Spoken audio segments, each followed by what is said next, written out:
Just to get a feel for who's in the room, how many are parents or individuals that are getting information for family members or yourself? Okay. How many from the schools? Any AEA people? Let's see. Workforce development, case managers? Yeah. What else do we have? Healthcare. Okay. Okay, well, hopefully I can give you guys some information that can help everybody out. If you're not already aware, there's been a lot of changes in the last year. The Workforce Innovation and Opportunity Act is one of those changes that has happened. I know a lot of families have kind of been rock and rolled by the MCO changes as well, so it's kind of been a year, I would say, of families as well as professionals kind of getting everything figured out, understanding what the changes are and their implications, and how to, I guess, put them into act. So we're going to focus on the Workforce Innovation and Opportunity Act today, and we're going to talk about how that has impacted how Voc Rehab is partnering with schools, and that's going to be the main focus. And then at the end, if you have other questions about Voc Rehab in general or anything like that, you can ask those then.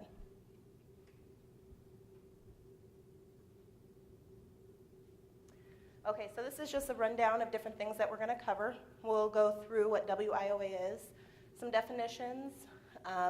You might start hearing the term PETS, which refers to pre-employment transition services, and we'll talk more about what that means. You also have a handout that goes into more detail about some of those activities. I'm also going to do an explanation of what intensive services are.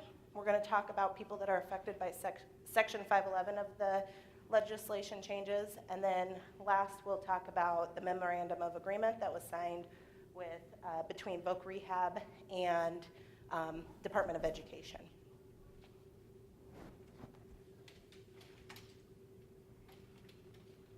Okay.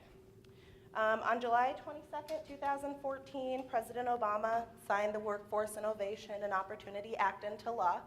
So, of course, that was a while back, so now we're just kind of waiting for some of the regulations to come out, and now that we have a little bit clearer guidance on what needs to happen, we are starting to see some changes that we're implementing. The provisions related to IVRS, our IVRS's work in the schools creates a continuum of services that aligns with IDEA, but does not supplant the legal responsibility of the schools. So what that's saying is that we're really focusing on collaborating and how the different entities can come together to make sure that students that are going to have some barriers to employment do get the supports that they need so that when they do exit high school, they're work ready, they're able to get a job, and they have support if they need to. And then the last bullet there is saying it mandates the schools and Voc Rehab to jointly develop a system so students work together, achieving competitive integrated employment, which is what I was just talking about.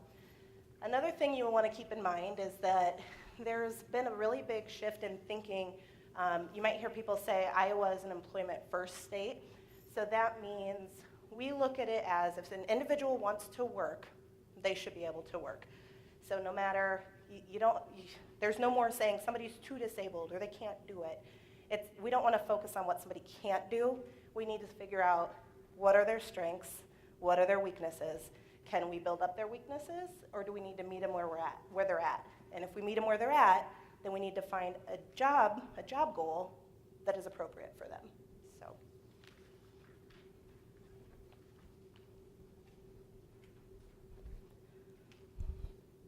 okay, so now we jump into definitions.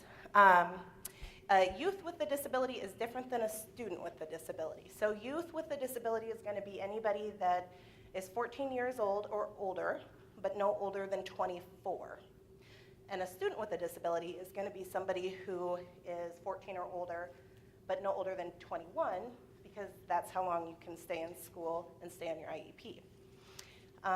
Let's see here. The other thing with a student with a disability, they're also eligible for receiving special education related services either under Part B of the IDEA or Section 504. So that's going to cover your students that have an IEP and your students that are on a 504.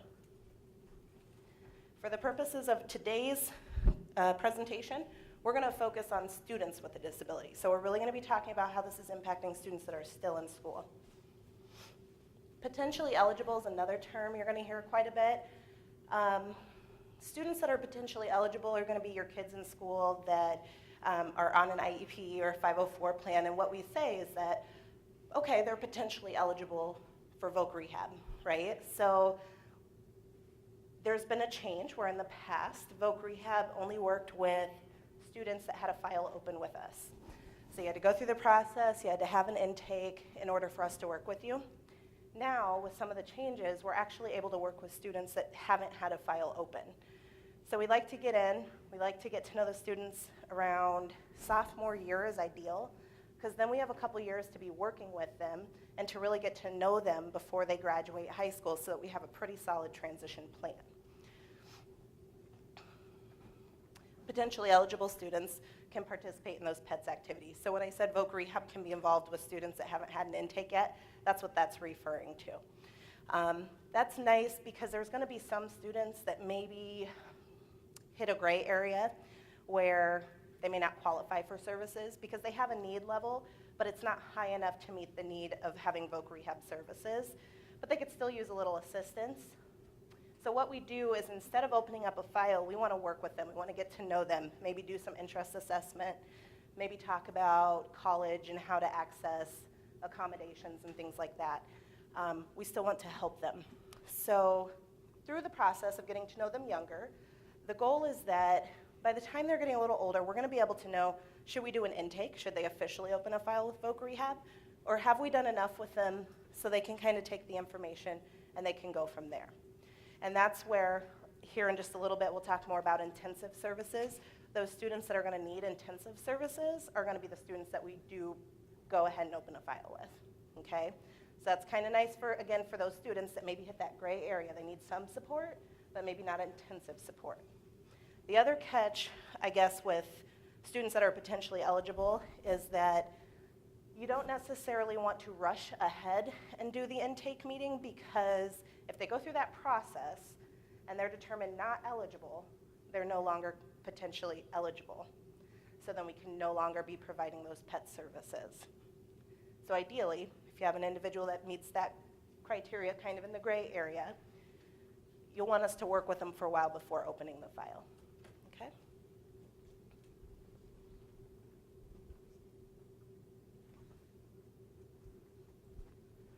Okay, so now we're going to talk a little bit more about what are PET services. What do they get? What does that mean?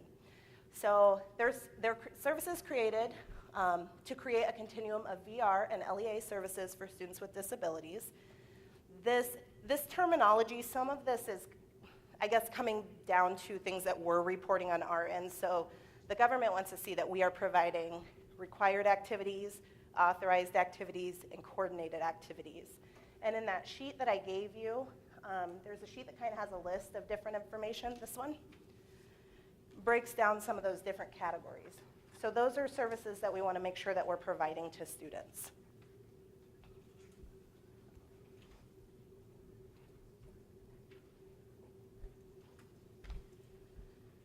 Okay, so the first category is called required activities. So that's going to be things like job exploration counseling, making sure that they know what's out there, what the job options are, because a lot of times with high school kids, what you see is they know what mom and dad do, or they know what their friend does, or they know what their friend's parents do, and they don't always know of all the options that are out there. So we want to be exploring that. The next one is work-based learning experiences. So that a lot of high schools have programs where they're getting the students out in the community and they're working, they're not getting paid for it usually, but we want to make sure that they're having some opportunities to try some different things before they graduate. We want to do counseling on opportunities.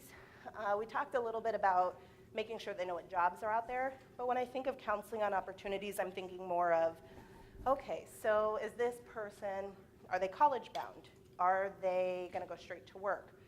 Are they going to enter an internship program like Project Search? You know, are they going to, and so you might know about some of these and you may not know about them, and that's okay. If you have any additional questions, you can follow up with me afterwards. But maybe they want to go to the REACH program at University of Iowa. So we're trying to figure out what is the path that this person is on.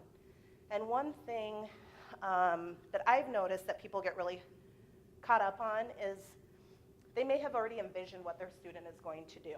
And they may say, oh, they're going to college, or they're going to go right to work. But the thing is, the first question you want to identify is, what is their job goal? What do they want to do? Because that is what is going to guide your path. So that's just a little bit of information for you as parents as you're talking with your students. I think in the past, everybody has it very ingrained in them that after high school, you go to college.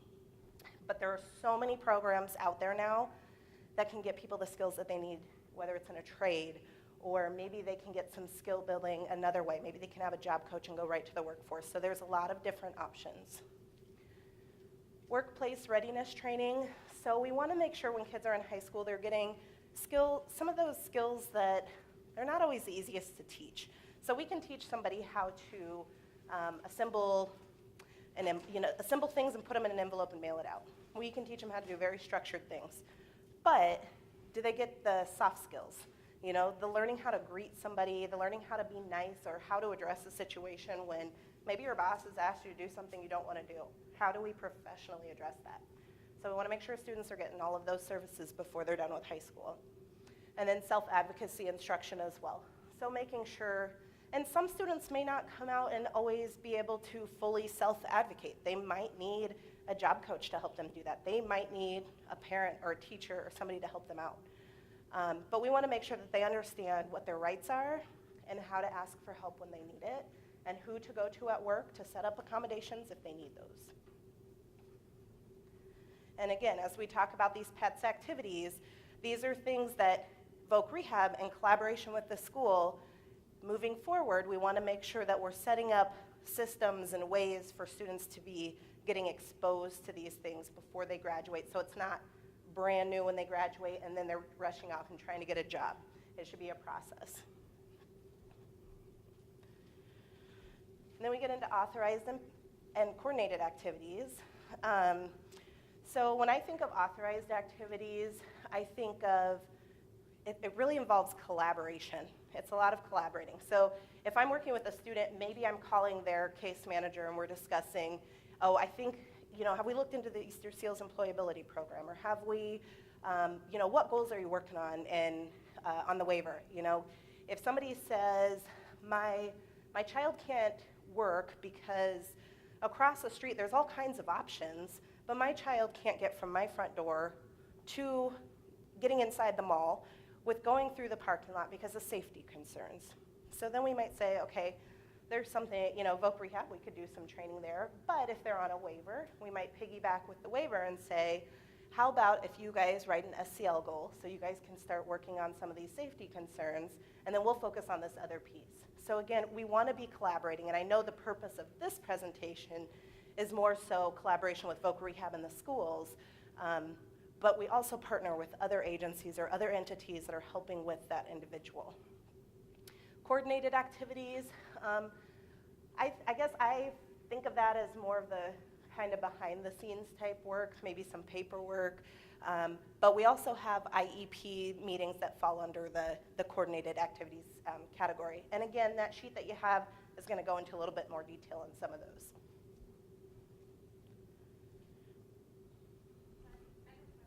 Yep. Uh-huh.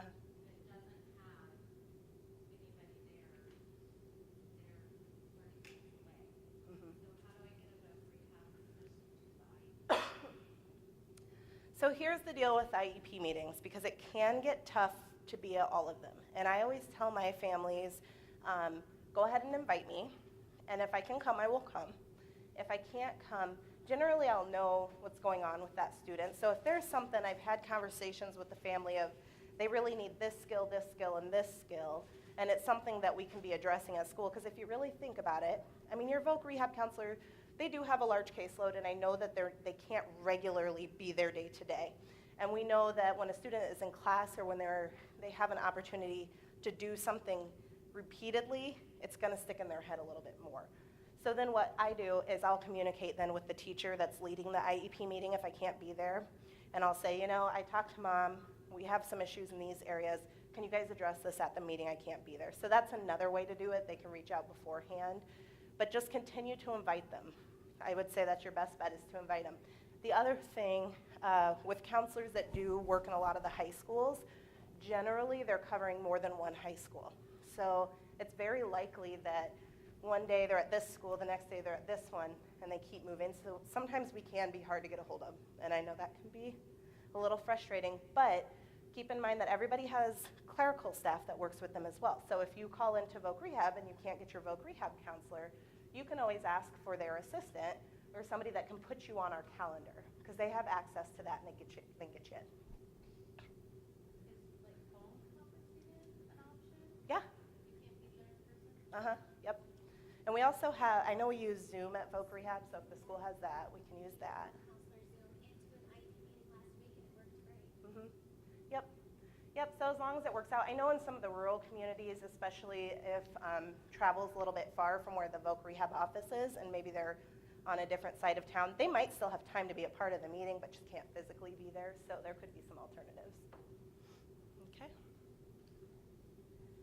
So under implementation of PETS, these are some examples that it's giving of things that we can be doing with Voc Rehab partnering with this school. So I apologize in advance, but I'm going to read through these, I guess, word by word. But so an example, in classes where individuals with disabilities can gain the knowledge and understanding without any specialized support that is individualized, Voc Rehab staff may provide expertise and information on the ADA, accommodations, advocacy, et cetera, so they gain access and are successful.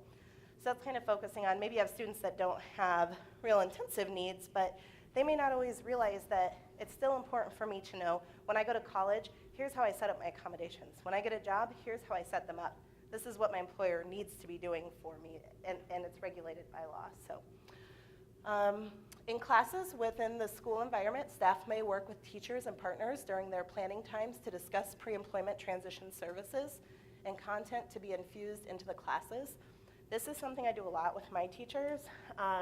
Usually I'll have 1 or 2 contacts at the school that I work with more regularly. So if I don't get to see all my students, I can at least schedule a time to meet with that teacher and go through my list of students that she works with, and we can say, you know, this is what I was thinking for Johnny. This is kind of the area he expressed interest in. And one thing that I've found is that through those conversations, sometimes somebody knows information that the other person probably should know but hasn't gotten quite yet. So it's really nice to be able to collaborate with that teacher to say, well, have you thought of this opportunity and this opportunity? Go ahead and present that to the parents. Or maybe they're a senior and they've been working on work skills. They've been out in the community, it hasn't been successful. So then we need to start saying, well, you know, are they ready for competitive employment, or do we need to take a step back? Do they need to get more skill building? And that might even mean that maybe we do need to consider them going into a sheltered workshop for a while. And we'll get to it, but there's a whole process that has to happen for that to even be an option. But we want to have those discussions with the teachers to make sure that they're getting all of the services that they need beforehand before they could even go into a sheltered workshop. And we'll hit that here in just a minute. Through guidance, consultation, and technical assistance, the Voc Rehab staff can advocate for all individuals with disabilities to gain access through the normal and common methods of service to prepare for, obtain, maintain, and advance in employment. So that's kind of hitting on some of that consultation, but it's also jumping into the technical aspects. So if you have individuals that, you know, maybe school's providing them an iPad with speech to text, speech to text technology, so that maybe when they're getting notes, they can speak it and it'll type it out, or maybe they need to have it read them a book from the class or something like that because of their disability. So we want to make sure, one thing I really like is getting involved when they're in high school, especially if they have assistive technology needs, because then I can have a clear understanding of, here's what they've tried, here's what's been successful, here's what hasn't. So then when they graduate and they no longer have the support of the school anymore, we can kind of take that and keep it moving forward with how that's going to apply to them being able to work. So, by assisting with and arranging internships, work experience, employer panels, etc., students and youth gain real-world understanding of work and work requirements. So this kind of comes into the job exploration counseling that you get, where you're trying to figure out what you want to do. So one way, all of these, again, are examples of how we can be partnering with the school. So for example, if I'm talking with a teacher and we're talking through all the different students that she's working with, and maybe she has 4 students that are interested in going into a trades program, but she doesn't have a contact of who to bring in to talk about those, or doesn't really know where to turn to make sure that that student truly knows what that job is before they decide that's what they want.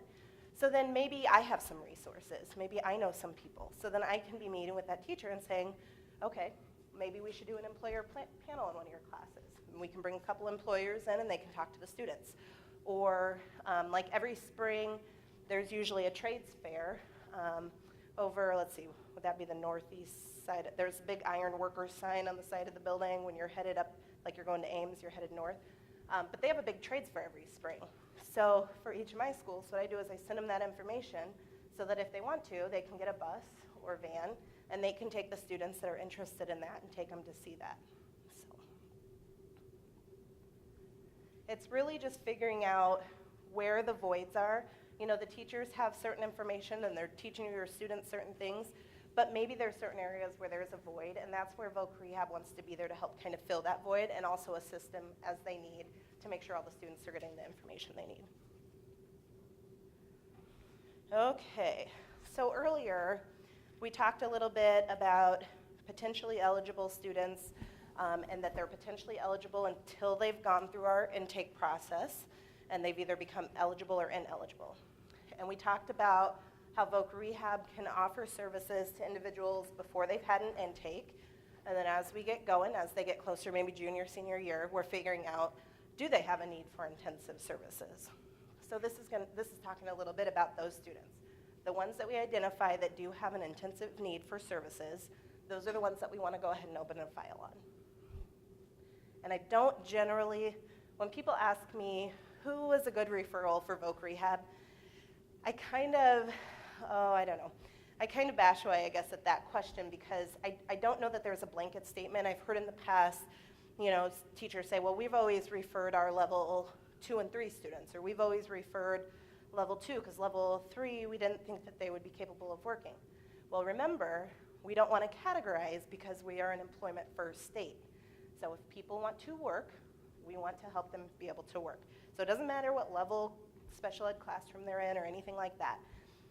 When we think of intensive services on the Voc Rehab side of things is we're trying to identify that, yep, there's a disability there. And when you're in high school, you can also qualify if you have an IEP or 504 plan. And then we want to identify there is a need for 2 or more of our services, okay? So intensive needs here, it's saying the individual requires Voc Rehab due to the disability to be successful. The individual requires the expertise of a Voc Rehab counselor to develop a job goal, create a plan, and provide specialized and individualized services to be successful. So if you have a student, I talk a lot about that gray area. So in the past, you've maybe had your traditional student that's heard Voc Rehab has college funding money, and they come because they want college funding. Well, unless there's an intensive need now for our services, they're going to have a tougher time getting in if they're just trying to access college funding. Maybe they need college funding to pursue a career, but they also need help with self-advocating. Maybe there's some mental health issues that are going on that they're going to need some support with and make sure that they know how to cope on a job site, or they know what to do when they're in a tough situation. Or maybe they need a break from time to time. Maybe they're not able to work the full shift or do 5 tasks in a row. Maybe they're going to need a break in between tasks, and they need help making sure that they can ask for that. So intensive services, again, I don't like to categorize who's appropriate and who's not. Your best bet is to meet with your Voc Rehab counselor, talk a little bit about the student, let them get some more insight, and then they can coach you on, let's work with them for a while without opening a file, or let's go ahead and open it now. And I'll start here, and then I'll come back to you. Is there a time where Voc Rehab would say, no, this person, disability is too severe for us to work with them? They shouldn't. In the past, I know that has not always been the case, but with the changes that have happened in the world of transition and working with individuals with disabilities that want to become employed, the mindset of the counselor should be, you're not too tough to figure out you working. you're going to have some students that are tough. I mean, that's going to happen. But that doesn't mean that we should be shutting the door on those students and saying, nope, you're not going to be able to do it. We need to work together. Now, with that being said, there can be a person that we open a file with and we get working and we find, for example, maybe they do have some intensive behavioral issues that are going on. Well, we know that we're not going to move forward until we get that figured out. So, yep, we can still work with them. They can still have a file open. But we know that our efforts right now are focused on getting the behaviors in control before we could even ever move to competitive employment. So we would want to work with the teacher and the family and the other, if they're on a waiver, we want to work with kind of all the entities involved to figure out how are we going to do this and how are we going to get there.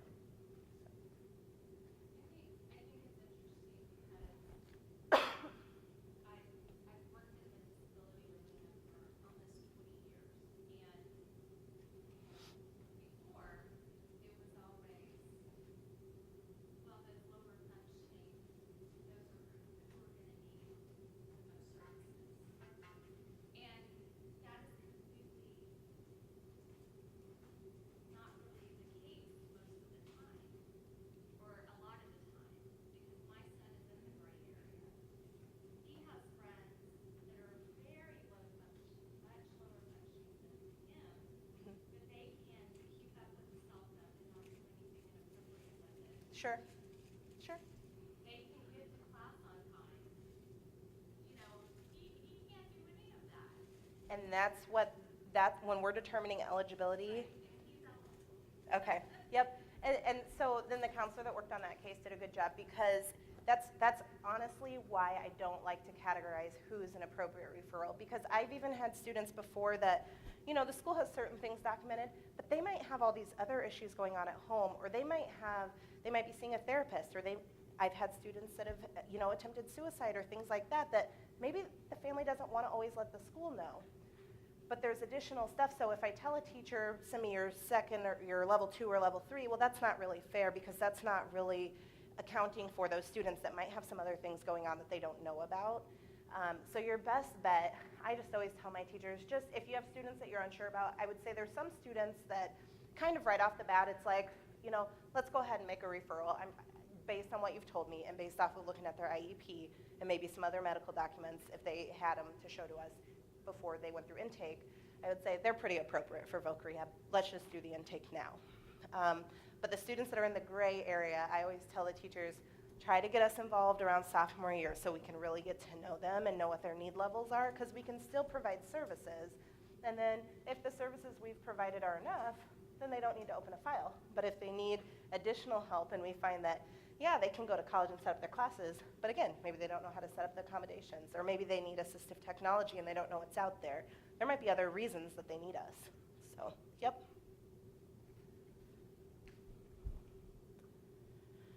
Okay, section 511. Let me get straight here. Okay, so with section 511 of W.I.O.A, this is going to focus on, this area is more focused on students that might be headed towards sheltered workshop, or sometimes people might hear it be called like pre-vocational services. They have a need for some more skill development before they're really ready for the integrated competitive employment. So this puts limitations on employers who hold special wage certificates. So you think of places in the past that maybe would make a contract with a community provider where the youth would be going there and maybe they would be assembling things and they would get paid per item that they assemble or things like that. So there's some limitations on doing that because in the past, when they were doing that, maybe they were getting paid per piece. And maybe that didn't add up to $7.25 an hour, which is minimum wage. So we don't want, our goal is to not be putting people in those sheltered workshops before we have shown that they can't be successful at competitive employment. Because remember, if nothing else, that key term of employment first, we want to show that they can't do it before we say they can't do it. So we need to try. The changes go into effect this July. Specific conditions must be met before employers can have people that are working for them on a special wage certificate. So let's see here. They can hire youth with disabilities 24 and under at sub-minimum, oh, hang on. Oh, okay. Specific conditions must be met before they can hire youth with disabilities 24 and under at sub-minimum wage level, and before they can continue to employ individuals with disabilities at any sub-minimum wage level. So we have new provisions that make it, there's a few things that have to happen. One of them, let me make sure I'm not jumping ahead too much here. Yeah, one of them is that those students need to be provided those PETS activities. We need to work with them to try to figure out what's going to be a good fit for them. We need to give them some opportunities to go out and try some things. Again, we can't just say they can't do it. We need to show that we've tried. And at the bottom there, it's talking about that employment first mindset, which again is just saying, yep, if they want to work, they can. We just need to get it figured out. Youth employed. IVRS must provide information and referral and career counseling. So again, that's all kind of covered under those PETS activities. We need to show that they've had PETS activities provided to them. The youth must be informed by the sub-minimum wage employer of self-advocacy, self-determination, and peer mentoring. So let's say we've gone through the process, we've offered the PETS activities, we've tried to get them out in the community, and it's just not working. They're not really ready to go become employed. We need to take a step back, and they need some other skill development before they do. Once they get into those sub-minimum wage types of jobs, the employer that is hiring them to do that needs to continue to work on self-advocacy skills, self-determination, and peer mentoring. So they need to continue to, what they're doing is they're working with them to get them to the point that they can get competitive employment. And then a review process will be developed once the final regulations are released. So we don't have all of the regulations that tell us exactly what has to happen with students that are going to enter a facility that they're doing work for sub-minimum wage. That's going to come out in June. But within Voc Rehab, that's where we're kind of starting to develop some of our own processes of making sure those PETS activities occur, and we're really, really trying hard before we go that route. Okay, so what does this mean for schools? Legislation prohibits state and local education agencies from entering into contract agreements with CRPs to transition youth in segregated programs. So a CRP, those are your community rehab partners. So for example, in the past, I know when I did case management, I would have a kid that would go to school for half the day, and then the other half of the day, maybe they'd go somewhere like Link Associates and do some employment skills there. And maybe they'd be doing some work that they would be getting paid per piece, but they weren't getting $7.25 an hour. And the school would sometimes look to that resource because they felt they're able to provide what we can't provide here at the school, so that's why we're going to go ahead and pay for that student to participate in that program. So the option of doing that will be going away, okay? Schools currently contracting with entities holding sub-minimum wage certificates will no longer be able to do so. And school and Voc Rehab can use CRPs to provide services in integrated settings in the community. So a school can still have a partnership with a community partner, community agency, but it can't be for that sub-minimum wage work or to gain work skills and get paid less than the $7.25 an hour. What they can do is, if they want to, they can contract with those providers to maybe provide job coaching out at a job. They could have them come in and maybe do some trainings at the school. So they can still partner with them. That's at their discretion. They just can't do it for that sub-minimum wage work.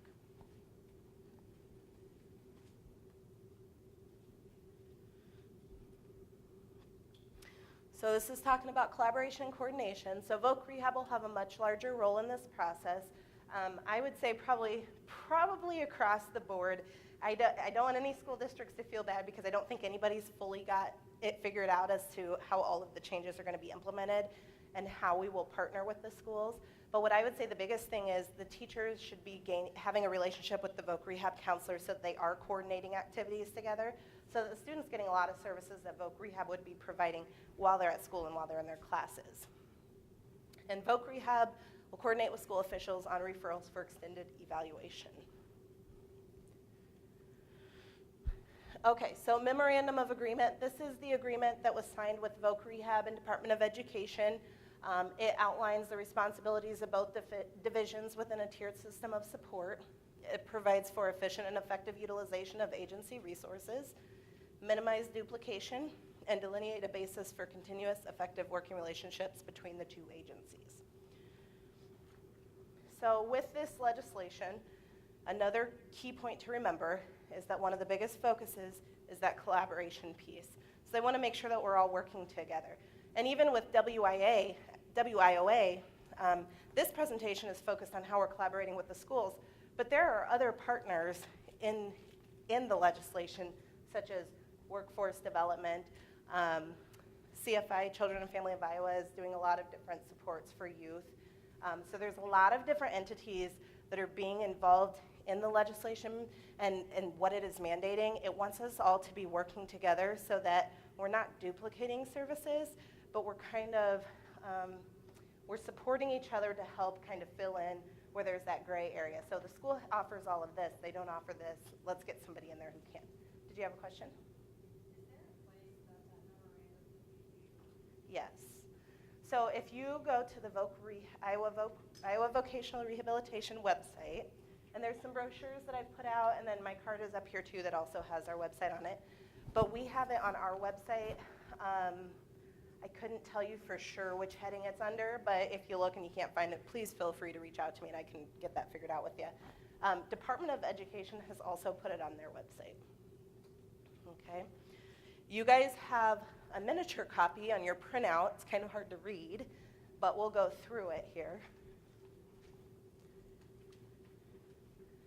Okay, and again, I apologize. I've tried to get creative with how I explain this, and my best bet is to just read through it. I butcher it every time I try to deviate from that. So for Voc Rehab, they will provide pre-employment transition services in collaboration and coordination with the LEA, ensuring that services, including individualized services under an IEP, are not duplicative, nor do they supplant existing LEA services. So again, just talking about helping each other out, but not taking over the role of the school. Use assessment information, we're still under the Voc Rehab side. Use assessment information provided by education to determine eligibility and services. Securing additional assessment only when necessary, and assuming financial responsibility for the cost of the additional information. So there it's saying, when we work with a student and we're determining if they're eligible or not, well, our first question is, has the school done any assessments? Sometimes the school, I have a Plan Iowa, they've been using that for a while, so maybe they've already done an interest assessment with the student to figure out what they might like to do. So then maybe we don't want to duplicate that. However, what I do, if my student hasn't taken an interest assessment since middle school, and they're getting closer towards graduation, I usually do them over, because the more you grow, the more you get exposed to, the more you learn about yourself, the ideas of what you like to do, they're probably going to change a little bit over the years. So that's kind of what that looks like. We're going to provide consultation and technical assistance to educators. So now that there's been a really big push towards transition in the schools, and really across the board, whether it's in the schools or not, there's a need for professionals to know the information that's out there, to know what services are available, to know what avenue you can be sending your students down, so we can be helping educate you guys on those things. And if we ever have trainings at Voc Rehab that the school might want to be involved in, you guys are welcome to come to those as well. Participate in the development of the employment and related components of the IEP based on individual need. So a lot of times I might see an IEP, usually they're written pretty well. I mean, they've gone through, maybe they've done an interest assessment, they've talked to the kid, they've talked to the parents, and that's okay if there's some discrepancy between what the parent sees for the student versus what the student sees for the student. But what we can do is we come in, and as we're working with the student more and we're a part of IEPs, or if we're not able to be there, we're talking with the teachers, then they can start adding additional information that we're able to share with them on things that we've been doing with the student in that section of the IEP that talks about working. Participate in the development, I already said that. Develop an IPE for students within 90 days of being removed from the waiting list unless an extension is approved. So you guys have an IEP at school, and our plans, our vocational plans, are called an IPE, Individual Plan for Employment. On the Department of Ed side, it said that they will ensure AEAs and LEAs understand their responsibilities to provide all existing educational assessment and performance information relevant for the determination of Voc Rehab eligibility and services. Request consultation and technical assistance from Voc Rehab counselors when needed for planning and implementing transition services. Consult with Voc Rehab staff for identification of students' vocational needs and services. Develop and complete the employment component of the IEP based on individual need, and ensure the IEP employment goals are consistent with the IPE goals. So it's tough when we have a student that maybe it's identified on their IEP that there's no need for vocational services.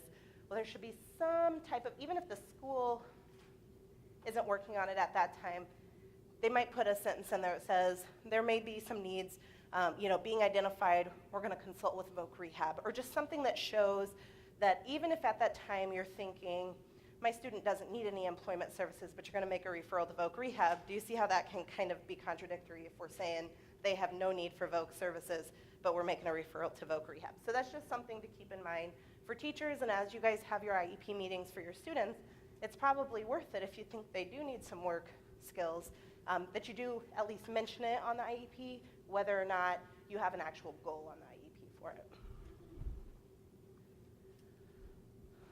Okay, one more page here.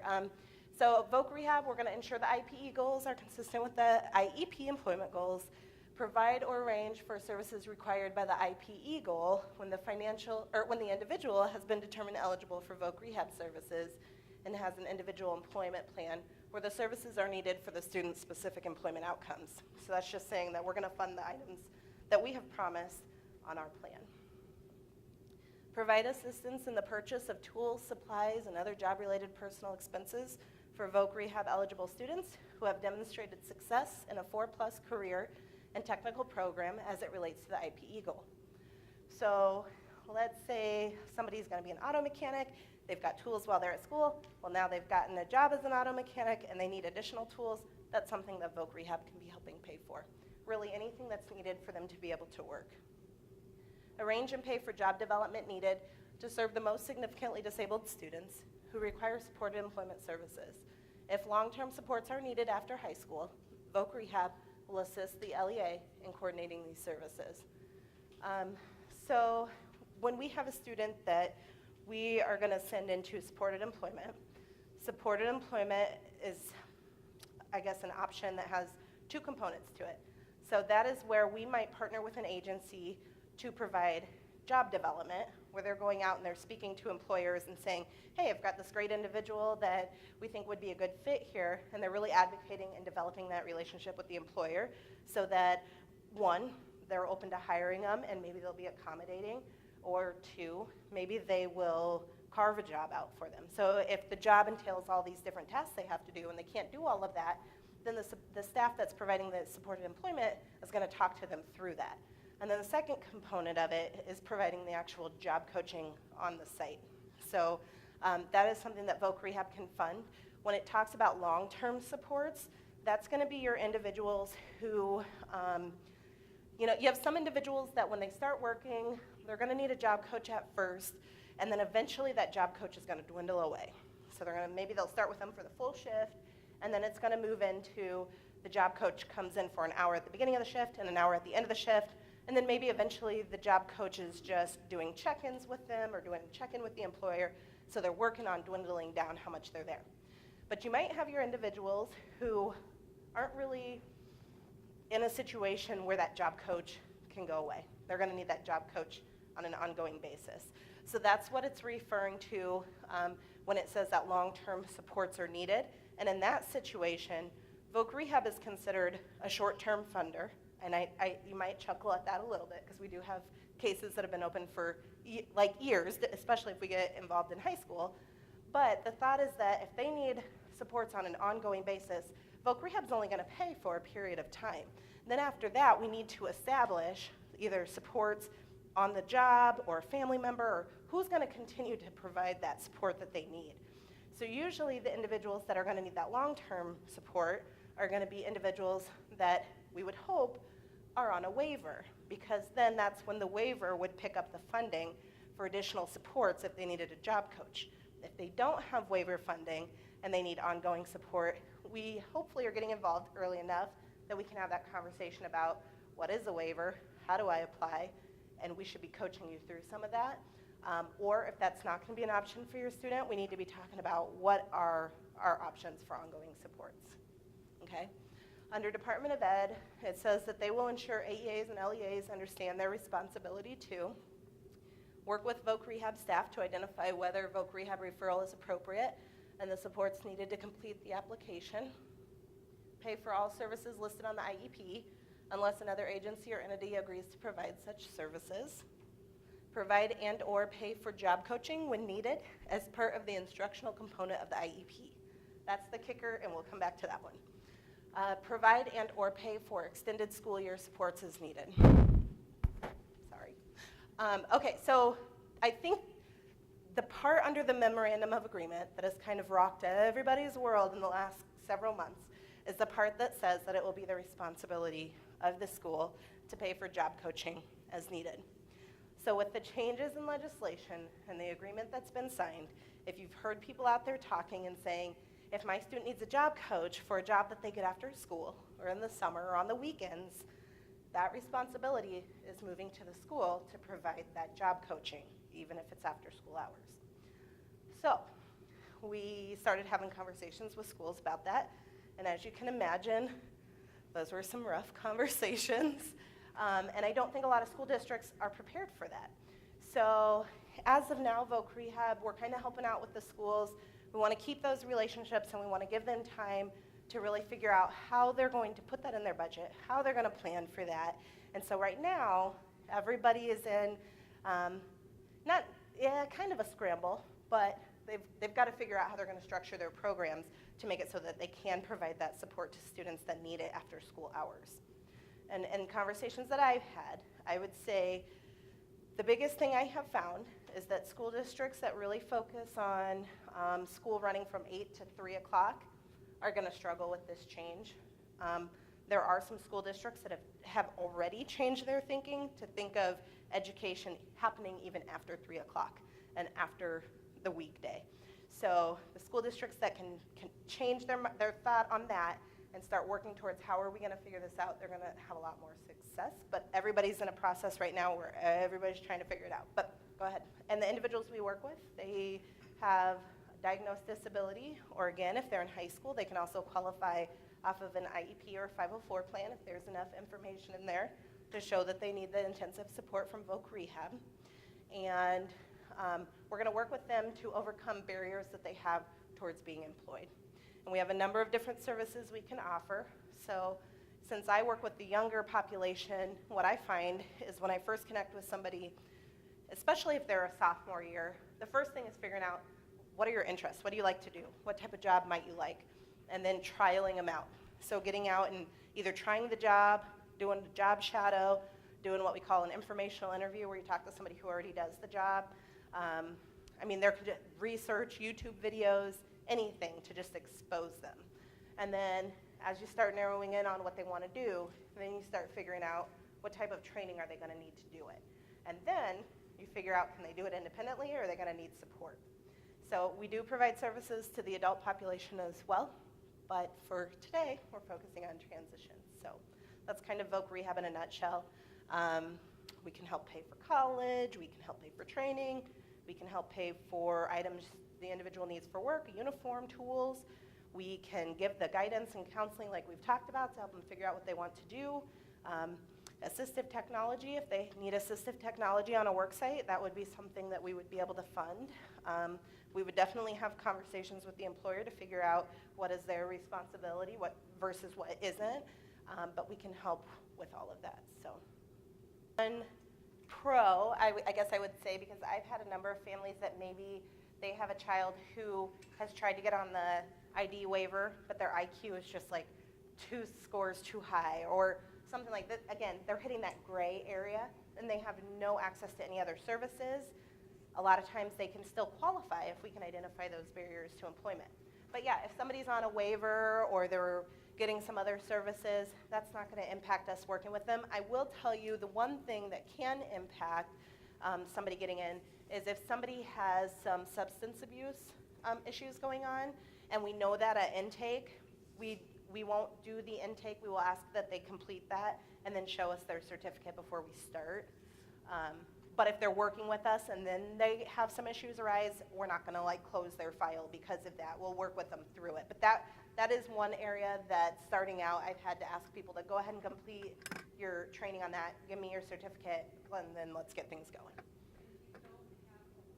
So we're not dependent on anything else that you have going on. I even have students that aren't even on an IEP.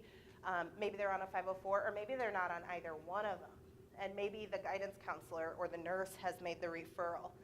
And sometimes we get to the point then where through that self-advocacy portion that we're doing, maybe they need to be on an IEP or a 504 and they didn't even know that they should be, or know that they should be asking, or nobody's asked them. Then we might have those conversations about helping them get on those plans. So we're not based on anybody having other services or supports.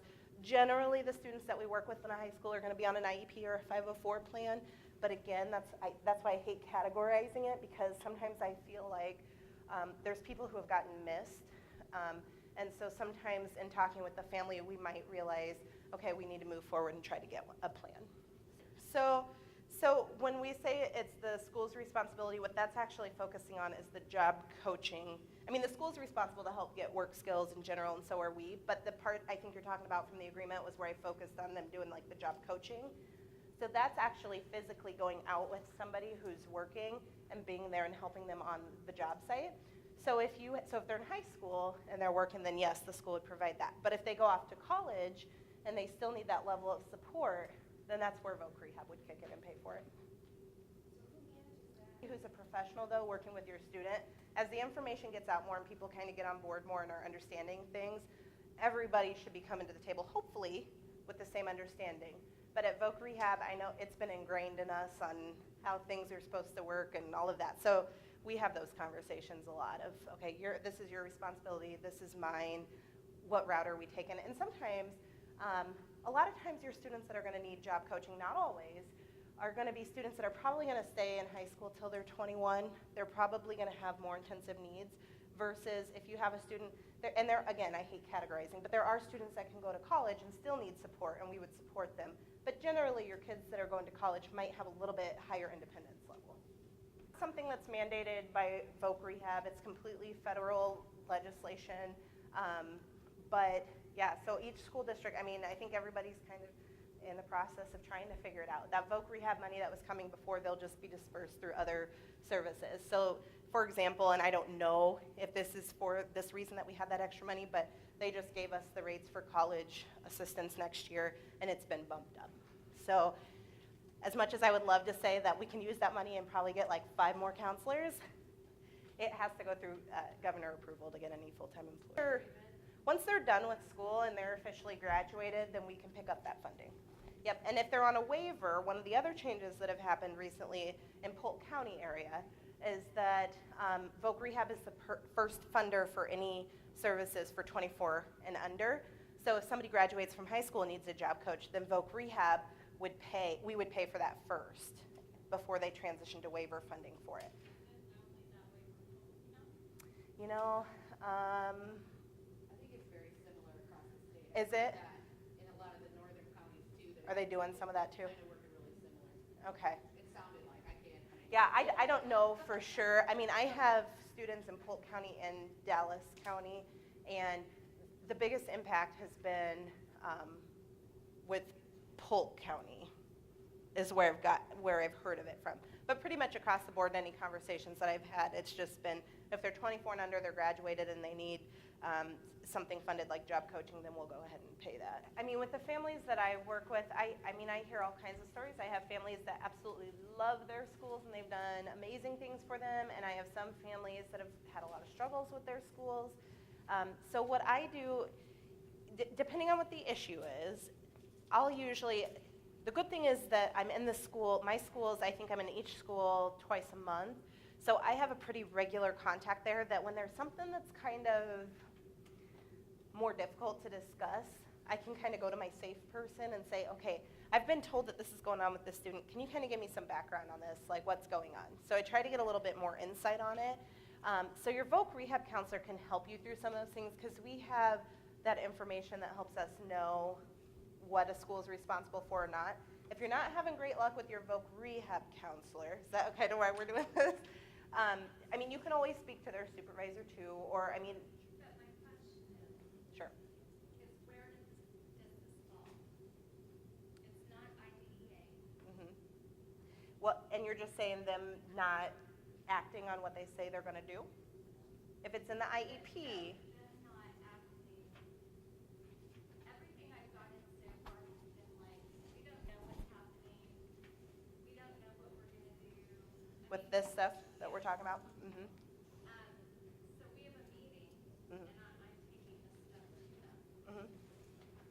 And what if they won't act on it? What if they won't put it in the IEP? What if they won't act on it? What if they're just being passive aggressive? Every school district's different. I know what you're saying. The main thing to remember is that this is legally mandated information, and I'm not saying that you want to go into a meeting and be the guy that's pushing people around because something's mandated, but it is.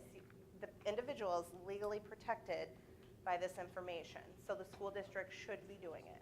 So you would go through your hierarchy with your school, but when I have parents that are maybe having issues with their school, I might give them some information about Disability Rights Iowa or about our Clients Assistance Program and different people that can help navigate through that. But generally with the families, kind of the first chain of command is you're going to talk to your roster teacher. You might pull the IEP team together. Maybe if nothing's happening there, you might talk to your principal. Or I mean, you just have to follow your chain of command because eventually once you get to a certain point, there are going to be those people that say, we legally need to be doing this. And I don't know your situation specifically, but it is legally mandated. So there's a lot of unknowns. As far as the activities that should be provided at school that's out there, your students that are headed more of the sheltered workshop, that's kind of the area that's unclear. But yes, a lot of school districts are at the point right now where they're getting the information, they're trying to process through it and figure out what they are supposed to be doing with it. And that's why with Voc Rehab, we are kind of given some cushion as schools are trying to figure that out. So for my kids that need job coaching right now, I am still funding it to make sure that they get it. Because this came with no money, no additional funding. A little bit. So the changes that are happening effective July are that your students that would be headed more towards the sheltered workshop. The other legislation changes have actually already gone into effect, but we're just now at a point where we're understanding what some of those regulations are. So the regulations that are coming out in June are the regulations that are more so geared towards your students that might need to go to sheltered workshops before they go to competitive employment. Yep. So they should be getting school. They're going. I think everybody is going to have to make a shift towards this. So this legislation is really. I mean, some of the students that maybe are seniors now, they're kind of in an area where people are still figuring it out, and I know that's probably not what families want to hear. But for those students that are maybe a little bit younger, they're going to get more benefit from some of this because some of the things will be figured out by the time that they're getting old enough to be needing these services.